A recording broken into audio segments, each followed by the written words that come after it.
Okay, here's a little tutorial in Flash showing you how to do a 2.5D effect. I've already prepared a file in Photoshop made up of different layers, so I'm just going to import that to the stage just now. You'll see that the image here is made up of a whole bunch of layers. They're all separate photographs that have been composited together inside of Photoshop. So I'm going to import the whole lot, and you'll see them here. Now they're much bigger than the actual stage, so I'm just going to zoom out a little bit here and then resize everything down. First of all though, I will switch on the outlines so that I can actually see the stage behind the images that I've imported. Okay, now I'm just going to place them on the stage about there, and then I'll switch outlines off and just zoom back in so you can actually see the image in more detail. Okay, so the image here is a series of pictures of London and some people, and it's made to look, fairly realistic, but it's made up of multiple layers. There's a sky layer, which is layer 0 here. I'll just rename that to sky. There's St Paul's Cathedral in the background there. This layer here, which I've called Thames, is just a whole bunch of buildings on the banks of the River Thames. Then there's the bridge here, and then on the bridge there is a man and also a couple. Okay, so I'm going to apply a 2.5D 3D kind of pseudo 3D motion effect to this graphic.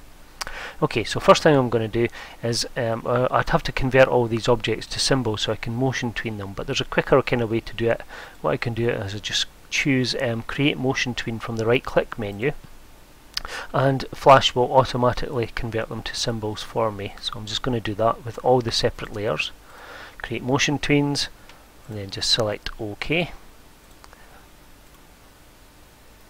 So this kind of speeds up the process rather than converting them all to symbols first of all and then adding the motion tween. Flash will actually help me out here and do the two things together. Okay, so that's a motion tween set up here for all of these objects, but what I need to do first of all is kind of set them up in kind of 3D space. What I want to do first of all though is just want to make the background to the sky layer a bit bigger, and you'll see why later. It just makes a bit of sense to do that just now. And I'm going to do the same with the Thames layer as well. So just choosing the Thames layer, I'm just going to drag that out and just make it a little bit bigger. So I'm using the free transform tool to do that. Okay, now it'll make sense in just a moment as to why I've done that. I'll just make it a little bit bigger, drag it out like so. Okay, so that's everything sized appropriately.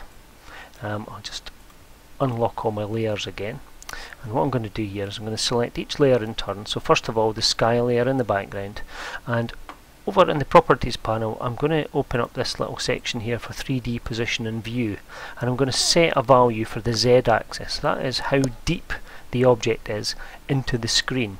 Okay, so I'm going to set this at 400 and just see how that looks. I'm making sure that it's not smaller than the stage in the background there. Okay, so that has placed that further away, so it's effectively turned smaller because it's further away. It's like a perspective view, and I'm going to do that with all the different layers here. Okay, but I'm going to continue that in part 2 of this video.